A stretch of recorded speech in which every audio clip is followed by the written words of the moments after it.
And we back. Episode 2. Episode 1 dropped. Got the nerves out. Got the shakies out. Excited. This is where the fun begins for me, where we get to start taking conversations, applying different topics and application to our lived experiences. And this is where it's going to get deep, and where we're going to actually engage directly with you. So at the end of the podcast, stay tuned. We're going to give you a little bit more information how to directly engage with us, both the team at the Humble Hustle Project and myself in a new kind of way. Really excited to get you all connected, engaged, and share your 2 cents on topics that we're discussing on this podcast, either by myself or with guests that we're having. So again, stay tuned. But welcome to episode 2, Mindset.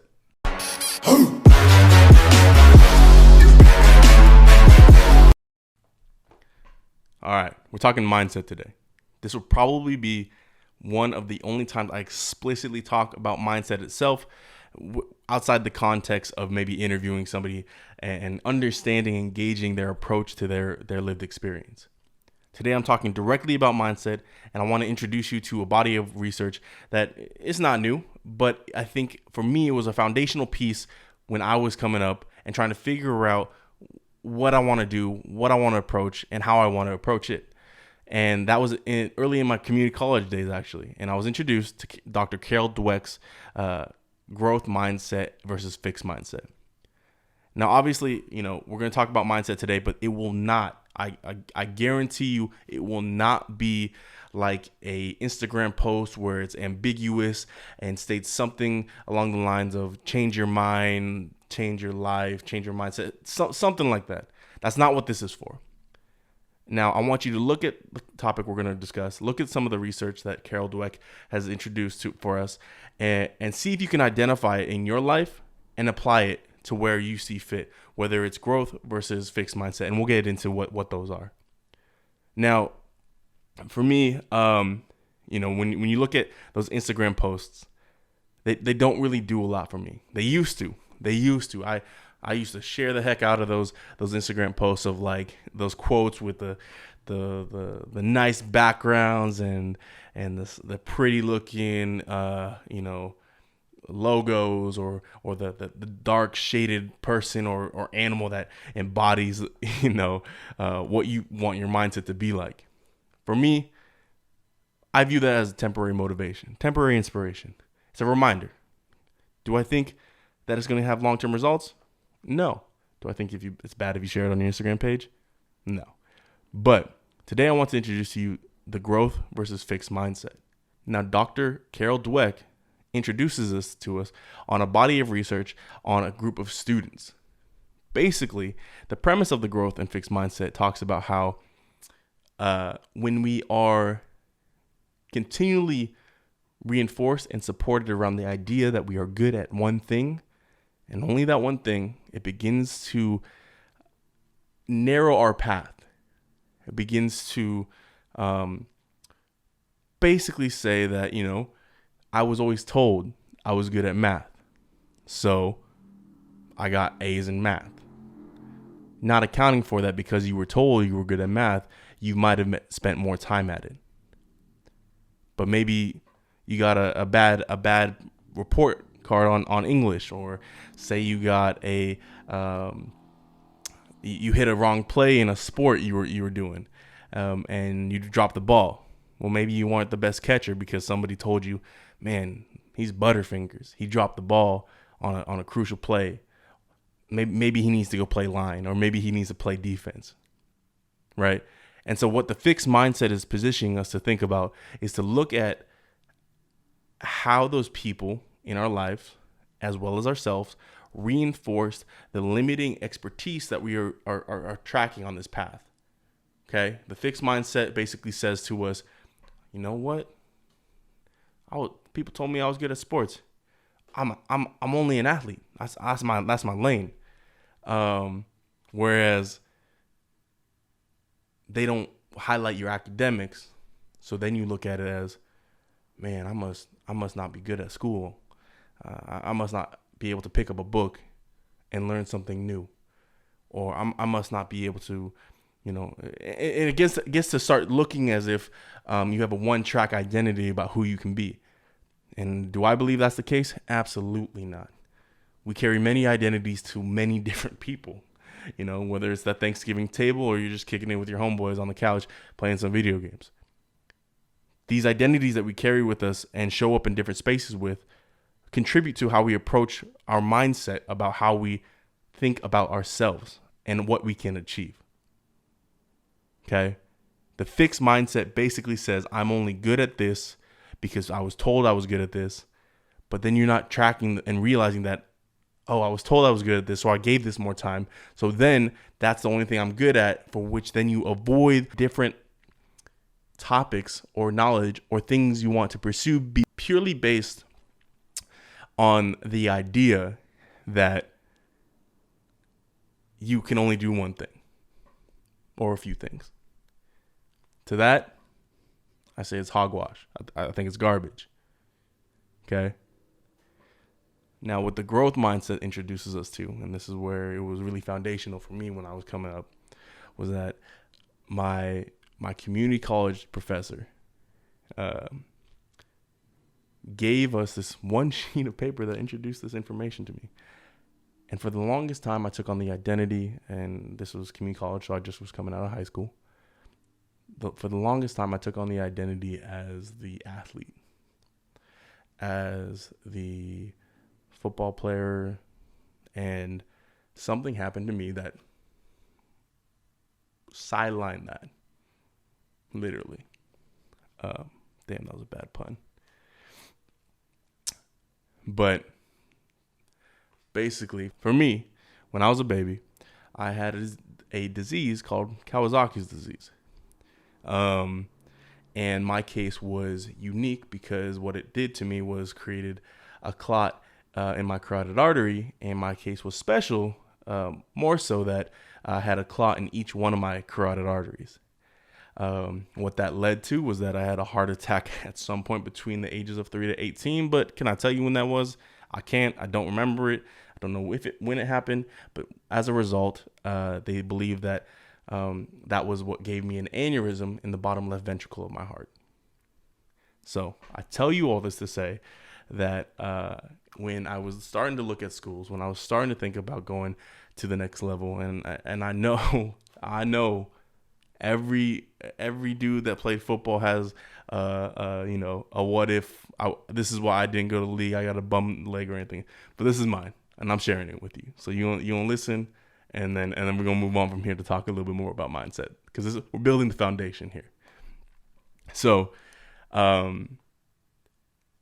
so I was doing my football thing, started to look at some schools about getting into college, and I was going into my senior year, and a week before the season started,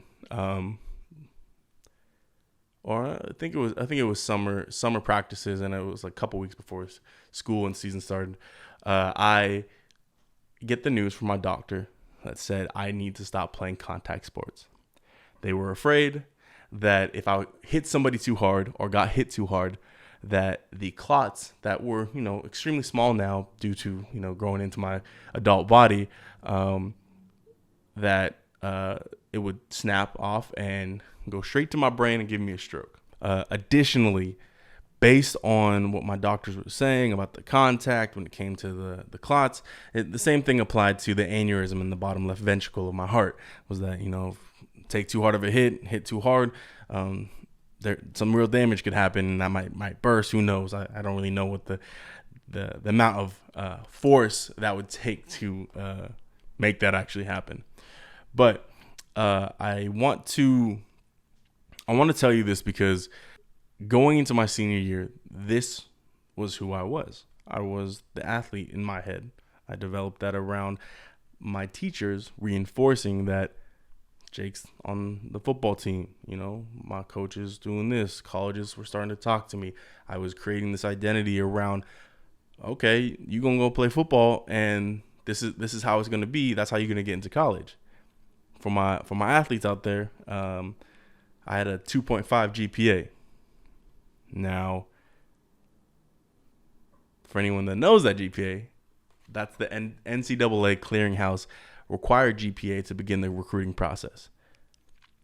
After I got that information, it tanked.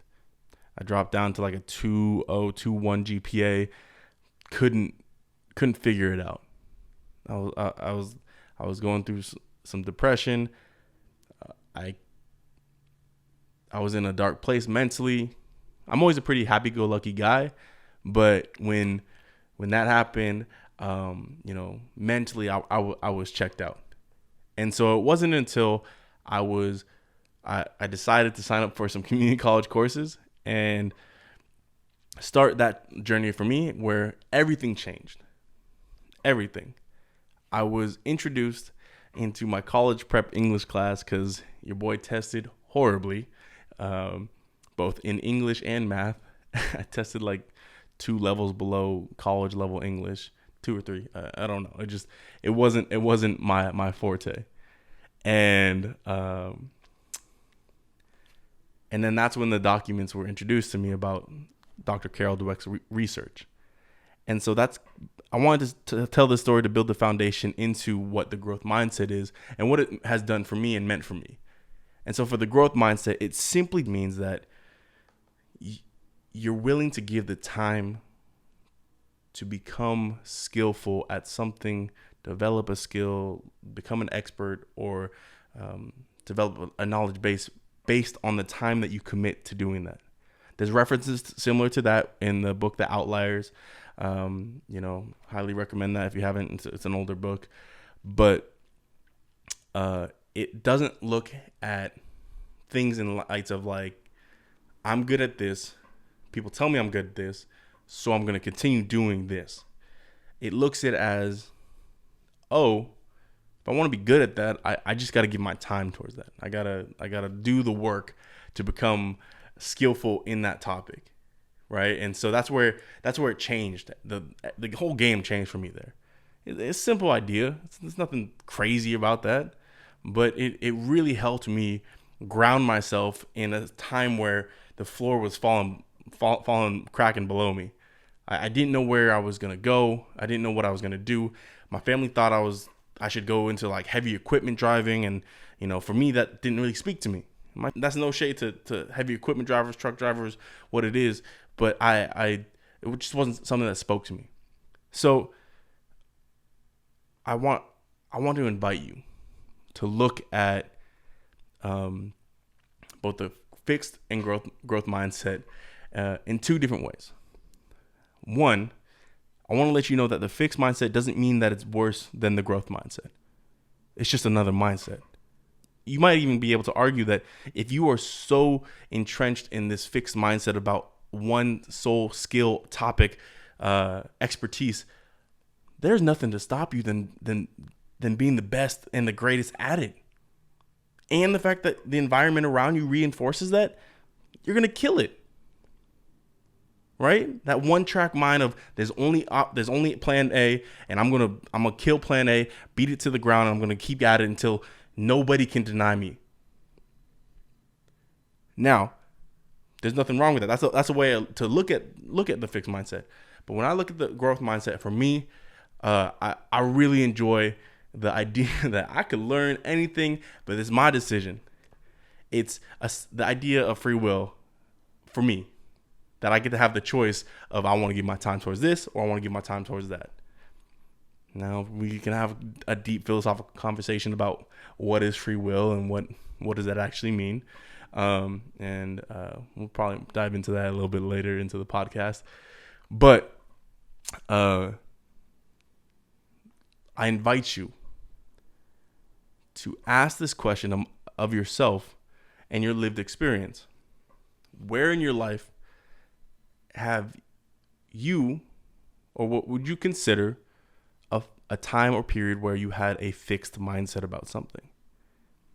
Where in your life were you told, I experienced something where people around me are kind of telling me something like this, people around me are saying I'm good at this, but at the same time, these positive reinforcing factors towards this one track method may have metaphorically close some doors off to what other experiences you might have had or wanted to explore, that in my opinion, I like the more holistic approach in my head of when I read about the growth mindset and what it means versus the fixed. And so when you look at the fixed, think about it in the sense of, where were you rooted? Where were you like, this is me, I'm going one way, 1,000 miles an hour, and killing it at this.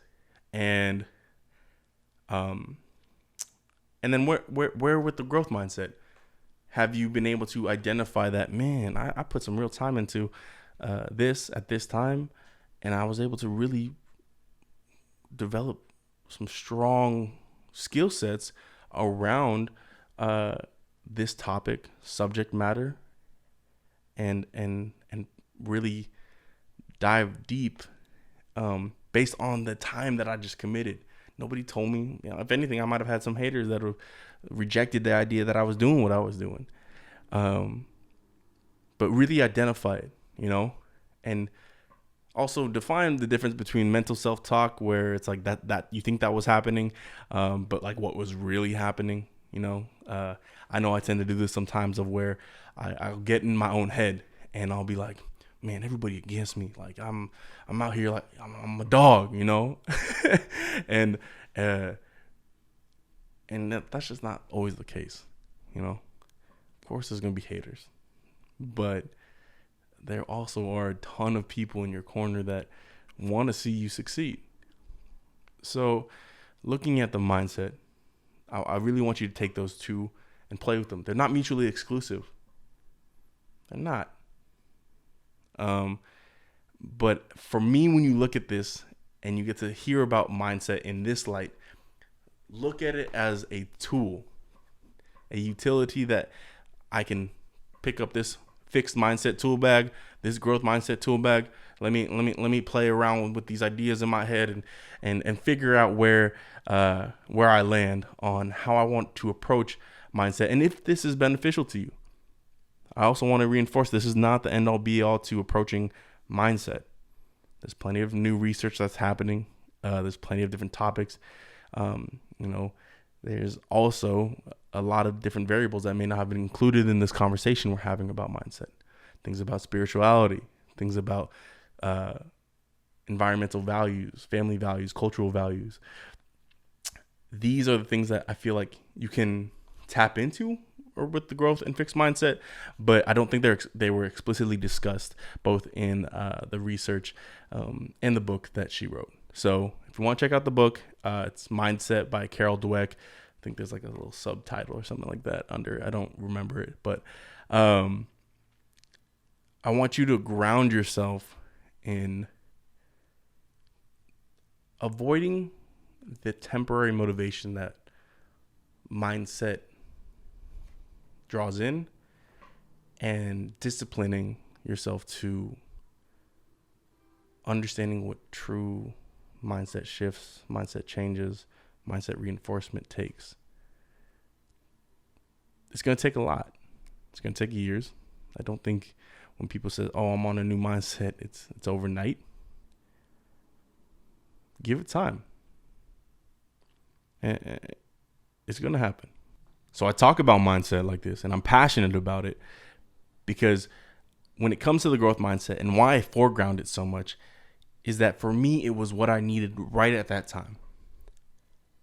I needed to know that I had, one, more time, and two, that if I use my time diligently and with discipline, I can redevelop myself into a new identity.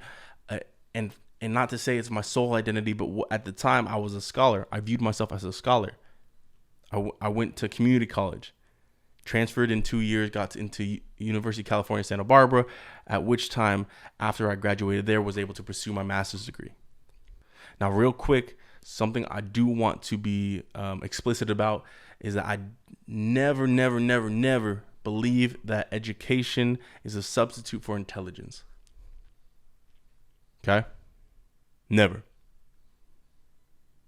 However, I do want to note that for me at the time, I viewed myself as a scholar, as an academic. I was able to shift this identity that I was this athlete, and maybe the books weren't the best thing for me, and now you can't get me to stop reading. Now you cannot get me to stop looking and moving in a million different ways. My mind is running 1,000 miles an hour that way, 1,000 miles an hour that way, but they're all rooted in my core, in my center. It grounds me here, but I'm moving all different ways. This is our discussion about mindset. Now, I'm really excited because we're going to be really committing to our core principle number 2, okay? That we are going to engage directly with you, okay?